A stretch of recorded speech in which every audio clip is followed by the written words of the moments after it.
Main चीजों की ऊपर बात की जा रही है खरीदारी की, कि भारत एनर्जी, टेक्नोलॉजी और एग्रीकल्चर प्रोड्यूस खरीदेगा अमेरिका से। ये भारत के लिए शर्म की बात है। भारत सरकार या प्रधानमंत्री कार्यालय ने रूबियो के इस $500 बिलियन के दावे की पुष्टि नहीं की। अगर पुष्टि नहीं हुई है तो ये कैसे हो सकता है? इवन सर्जियो गौर के कुछ ट्वीट्स आ रहे हैं, वो भी लगता है इसी की ओर इशारा कर रहे हैं। मतलब हम कुछ कर रहे हैं लेकिन उसका अनाउंसमेंट अमेरिका करता है। हम कौन है अल्टीमेटली? सामान हमने खरीदना है तो हमें अनाउंसमेंट करना चाहिए ना। अब विपक्ष ने भी इसके ऊपर निशाना साध दिया था। आप कहते हो कि फैसले ले रहे हैं, प्रतिबद्धताओं की घोषणा हो रही है। हमारे जैसे एक सॉवरिन कंट्री के लिए बड़ा ह्यूमिलेटिंग और अपमानजनक है कि हमारी कोई डिसीजन है, हमारे देश के डिसीजन है, और वो सारी खबरें हमें वॉशिंगटन के जरिए क्यों सुननी पड़ रही हैं।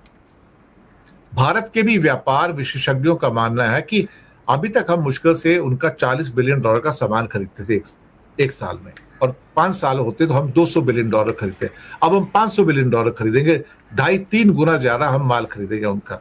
मुझे एक समझ में नहीं आता कि हमने ऐसा कमिटमेंट किया क्यों है भाई, कि हम उनसे $500 बिलियन का सामान खरीदेंगे। हमारे अपने किसान मर जाएंगे उसको लेके तो आप कुछ नहीं कर रहे हो। हमारे अपनी जो टेक्नोलॉजी के मैन है वो मर जाएंगे, उसके लिए आप कुछ नहीं कर रहे हो। हमारे अपने जो और बाकी चीजें आएंगी उसके अंदर हम लोग मर जाएंगे तो उसके लिए आप कुछ नहीं कर रहे हो। लेकिन अमेरिका के सामने घुटने टेकने पर आप मजबूर हैं, और फिर कहते हैं कि जयशंकर रूबियो के बीच में, प्रधानमंत्री रूबियो के बीच में महत्वपूर्ण बैठक हुई है जिसमें ईरान युद्ध, एनर्जी संकट, आतंकवाद, Russia Ukraine, Indo Pacific trade deal सबके ऊपर बात हुई। पर अनाउंसमेंट तो रूबियो साहब कर रहे हैं, अनाउंसमेंट रूबियो साहब कर रहे हैं। सर्जियो गौर लगातार कह रहे हैं, जो भारत के अंदर राजदूत है अमेरिका के, कि हमारे रिश्ते मजबूत हो रहे हैं, भारत लगातार हमसे चीजें खरीदेगा, हमसे शेल ऑयल खरीदेगा, हमसे टेक्नोलॉजी खरीदेगा, हमसे ये खरीदेगा, हमसे वो खरीदेगा। मुझे लगता है कि हम तो एक गुलामों की तरह बिहेव कर रहे हैं आज की डेट में। जी हाँ, गुलामों की तरह हम लोग बिहेव कर रहे हैं। और कमाल की बात है कि जो कुछ भी होता है उस सब का जो अनाउंसमेंट होता है वो अमेरिका की ओर होता है।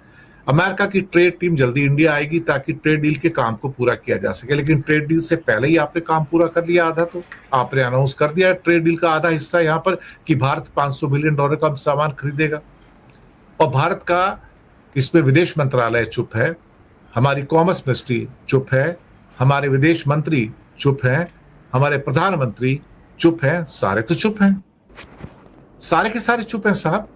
कोई इस बात को अप्रूव नहीं कर रहा, नहीं बता रहा कि आप क्या कर रहे हो अल्टीमेटली।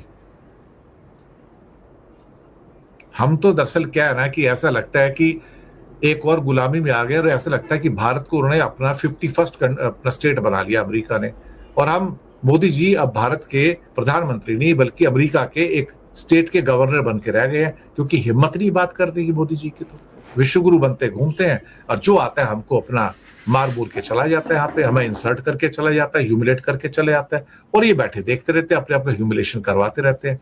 नाम के लिए बड़ी बड़ी बढ़के मारेंगे, बड़ी बड़ी बातें करेंगे। शर्म नहीं आती इन लोगों को भाई, कम से कम कुछ तो शर्म आ जाए इस मामले में इनको, लेकिन इनको शर्म नहीं आती। तो हमारी सरकार तो अमेरिका के तलवे चाटने में लगी हुई है। चाटो भैया, क्या हो सकता है। शुक्रिया आपका बहुत बहुत। चैनल को सब्सक्राइब कीजिएगा, हो सके तो छोटी छोटी आर्थिक मदद भी कर सकते हैं। नीचे हमने आपके लिए UPI number, bank account number, GPay और फोन पे का नंबर भी दिया है। किसी एक को चुनकर